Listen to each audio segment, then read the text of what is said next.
हाँ, तो बेटा अभी हम लोग चर्चा कर रहे थे कि भारत में इसी दिसंबर 2023 के पहले मध्य प्रदेश में, छत्तीसगढ़ में, राजस्थान में और तेलंगाना में असेंबली के चुनाव होने हैं और 2024 में लोकसभा का चुनाव होना है। ध्यान देने की बात यह है कि ये जो असेंबली के चुनाव और संसद के चुनाव ये भारत का चुनाव आयोग कराता है और ये जो निकायों के चुनाव होते हैं वो राज्य निर्वाचन आयोग स्टेट इलेक्शन कमीशन कराता है। ये भी जान जाइए कि जो चुनाव आयोग का जिक्र है इलेक्शन कमीशन ऑफ इंडिया, उसके बारे में इंडियन कॉन्स्टिट्यूशन के आर्टिकल 324 से लेकर 329 तक दिया गया। उसी के अंतर्गत सारे अनुच्छेदों में इसके बारे में वर्णन। कई बच्चों ने हमसे एक प्रश्न किया था कि सर वो अधिसूचना आने वाली है, अधिसूचना का क्या प्रभाव होता है और अधिसूचना आने के बाद फिर कौन कौन से स्टेजेस होते हैं, यानी चुनाव के दरमियान कितने चरण होते हैं। ऐसा है बेटा, इस बारे में ध्यान देना है पहली चीज कि चुनाव आयोग को पास आंकड़े रहते हैं कब कहाँ का चुनाव होना है। चुनाव कराने के पहले उस राज्य का वो दौरा करते हैं वहां के मेंबर। अभी आपने देखा इन राज्यों में दौरा कर चुके हैं चुनाव आयोग के लोग और अब अपना निष्कर्ष। अगली बात, चुनाव अधिसूचना क्या है। लोग कहते हैं भैया वो अधिसूचना आ गई, अब कुछ नहीं होगा, ट्रांसफर नहीं होंगे इत्यादि। देखिए जो चुनाव होता है, चाहे वो संसद का हो, चाहे वो राज्यों की विधानसभाओं का हो और चाहे निकायों का हो, उन्हें 3 चरणों में पूरा किया जाता है। पहला चरण, पहले चरण में यानी फर्स्ट स्टेज में चुनाव की अधिसूचना जारी की जाती है। कि चुनाव की अधिसूचना कौन जारी करता है? चुनाव आयोग भारत का वो करता है। जैसे ही अधिसूचना जारी हो जाएगी उसी के आधार पर आचार संहिता लग जाएगी। आचार संहिता का क्या मतलब है? आचार संहिता लग गई तो अब कोई घोषणा नहीं करेगी सरकार, कोई ऐलान, कोई स्कीम। माना यह जाता है कि लुभावने वाला काम कुछ नहीं करेगी। अब कोई नया काम नहीं करेगी और न करने के लिए वायदा करेगी। दूसरी बात, चुनाव अधिसूचना आ गई तो किसी भी वरिष्ठ अधिकारी का तबादला नहीं कर सकती सरकार।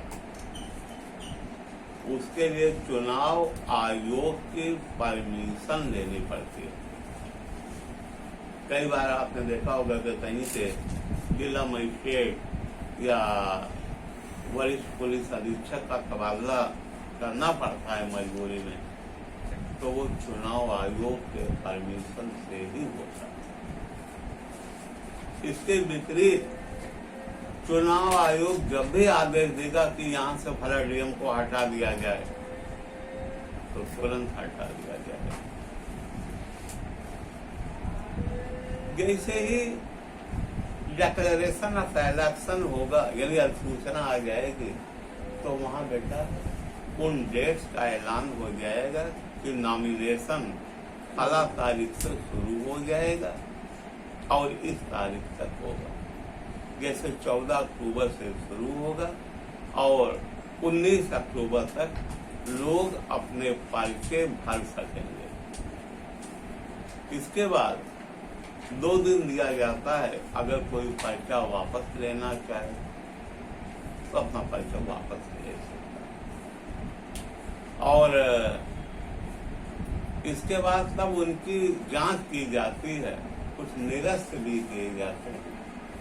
इसके बाद ये कंफर्म हो जाता है कि अब इतने प्रत्याशी इस कॉन्स्टिट्यूंसी से लड़ रहे हैं। बेटा चुनाव 2 तरह के प्रत्याशी लड़ते हैं। कुछ अपने किसी मान्यता प्राप्त दलों के प्रत्याशी होते हैं, कुछ निर्दलीय हो। कौन मान्यता प्राप्त दलों के पास अपना सिंबल होता है, हाथ का पंजा है, साइकिल है, घड़ी है, हाथी है और कमल का फूल, इस तरीके से अलग है, झाड़ू। लेकिन जो निर्दलीय लड़ते हैं, एक लिस्ट चुनाव आयोग बना देती है, उसी में से कोई एक सिंबल चुन जाए। तो जब पहला चरण शुरू हो जाएगा तो उस तारीख से प्रत्याशी अपना नॉमिनेशन भरेंगे। टाइम पूरा हो गया नॉमिनेशन का, अब 2 दिन में अगर कोई विड्रा करना चाहे विड्रा कर लेगा। इसके बाद 1 दिन जो समय दिया रहेगा उसमें ऐसा किया जाएगा कि अगर किसी को निरस्त होना है तो निरस्त हो जाएगा। ये हो गया पहला। और जो निर्दलीय प्रत्याशी हैं बेटा, उनको अलॉटमेंट ऑफ सिंबल हो जाएगा। जो उनको चुनाव चिन्ह मिलेगा वो उनको प्रदान कर दिया जाएगा। तो पहले चरण में क्या क्या काम होंगे?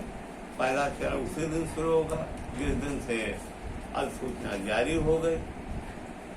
इसके बाद अधिसूचना जारी होने के बाद फिर क्या होगा? फिर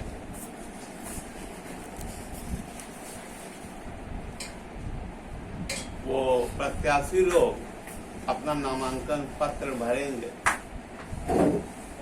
उनकी जांच होगी और वापस जाएंगे और अलॉटमेंट ऑफ सिंबल हो जाएगा। अब बेटा दूसरा चरण आ गया, वो चरण है मतदान का। आजकल मोस्टली चुनावों में ईवीएम से मतदान हो रहा है। पहले बैलेट पेपर से वो होता था। फिर आज पहले चरण के पहले ही ट्रेनिंग करा दी जाती है कर्मचारियों की, अधिकारियों को। और जो मतदान कर्मी में होता है वो मतदान कर्मी होता है, पोलिंग एजेंट, प्रिसाइडिंग अफसर, इसके बाद सेक्टर मजिस्ट्रेट, इसके बाद जोनल मजिस्ट्रेट, वो वहाँ के पदाधिकारी होते। ये सरकारी अधिकारी होते हैं किसी भी विभाग के, उनको बुला के ट्रेनिंग करा के उनको ये पदभार सौंप जाता है। द्वितीय चरण क्या होता है? अब मतदान की प्रक्रिया, क्योंकि मतदान केंद्र चयनित कर लिए जाते हैं, यहाँ वोट पड़ेगा। मतदान केंद्रों को संवेदनशील या अति संवेदनशील, जैसा जहाँ का मामला हो, उनको तारांकित कर दिया जाता है। और मतदान के 1 दिन पहले ये जो मतदान कर्मी हैं, चुनाव के कर्मी हैं, ये आके अपना ईवीएम वगैरह और लिस्ट वगैरह वहाँ के जो मतदाताओं अपने अपने स्थान पर पहुँच जाते हैं। चुनाव के दिन सुबह से शाम तक चुनाव होता है 5 बजे तक, और 5 बजे तक जो भी आदमी लाइन में रहेगा वो मतदान करने का मतदान। ये उनको ईवीएम जो देते हैं ये ARO देते हैं, उनको कहा था असिस्टेंट रिटर्निंग अफसर। और जबकि जो DM साहब हैं ये जिले के रिटर्निंग अफसर हो गए। वो ले गए, चुनाव संपन्न हुआ, उनको ईवीएम और लिस्ट देंगे भी ARO के लोग, और इसके बाद 5 बजे के बाद वो बैठ जाएंगे एक जगह, जो मुकर्रर रहेगा यही मत पेटियां दाखिल होंगी, वहां भी स्टाल लगा लगा के बैठ जाएंगे। और सारे जो मतदान कर्मी वोट दिलाने गए थे वो अपनी ईवीएम मशीनें और जो भी तमाम रहेगा लाके मांगा। रात में 12-1 बज जाता है, तब तक वो मतदान की प्रक्रिया। एक चीज आप ध्यान दीजिएगा, लाके आदमी है, एक प्रिसाइडिंग अफसर के पास डायरी होती है और एक डायरी सेक्टर मजिस्ट्रेट के पास होती है। प्रिसाइडिंग अफसर की डायरी ही बड़ी खतरनाक होती है। अगर उसने लिख दिया कि 11:45 है दिन के और इसमें तमाम लोग व्यवधान डाल रहे हैं, तो उसका बड़ा बुरा परिणाम। इसलिए जो पीठासीन अधिकारी हैं उनसे पहले ही निर्देश दे दिया जाता है कि अपने डायरी में सिवाय अच्छाई का बुरा कुछ मत लिखना, ये लिखना सब कानपुर सुचारू ढंग से चल रहा है। अब वो लिखते भी है, नहीं तो रीपोलिंग हो सकती है। और अब आइए सेक्टर मजिस्ट्रेट, उनको सवेरे से 7 बजे से वो चेक करते हैं कहाँ पोलिंग स्टार्ट हुई या नहीं हुई, क्यों नहीं हुई। हर घंटे वो मतदान का प्रतिशत भेज देते हैं कि जो दिखाते हैं ना, इसमें बहुत कुछ हिकमत अमली से काम किया जाता है। और बाकी आप एक बात बताओ, एक सेक्टर मजिस्ट्रेट को कम से कम 20 जगह जाना रहता है, वो कहाँ तक एक पीठासीन अधिकारी से आंकड़ा लिए थे घूमता रहेगा। फिलहाल जो प्रक्रिया है वो ये, हर घंटे जाते हैं। सभी टीवी वाले बताते हैं 12 बजे तक 33% मतदान हो चुका है। मतदान जब संपन्न करा के उसे कहते हैं बक्सा जमा होना। आप भी अधिकारी बनेंगे तो ये सब करेंगे। बक्सा जमा हो जाता, सुकून हो जाता अपने अपने जगह। ये दूसरा चरण पूरा। अब तीसरा चरण मतगणना का चरण हो जाता है। उसके 2-3 दिन बाद मतगणना का सिलसिला शुरू होता है। मतगणना कर्मी और वहाँ पे सुपरवाइजर नियुक्त किए जाते, इलेक्टेड अफसर होते हैं। उन्हीं के सुपरविजन में मतगणना कराई जाती है। मतगणना के समय प्रत्येक प्रत्याशी के 2 एजेंट वहाँ पे रह सकते हैं, डिस्टर्ब नहीं करेंगे, अपना इंटरेस्ट वॉच करेंगे। और मतगणना की रिपोर्ट दी जाती है। जो रिटर्निंग अफसर होता है वो आपको चुनाव जीतने का सर्टिफिकेट प्रदान करता है। और जैसे ही चुनाव संपन्न हो जाता है, मतगणना पूरी हो गई, गजट बनता है कि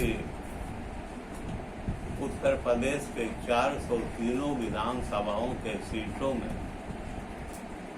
फला चुनाव की सीटों से कौन प्रत्याशी विजयी हो सकते हैं, वो चला जाएगा चुनाव आयोग के पास। और इसके बाद आचार संहिता रद्द कर दी। ये बेटा चुनाव के चरण रहे, तीनों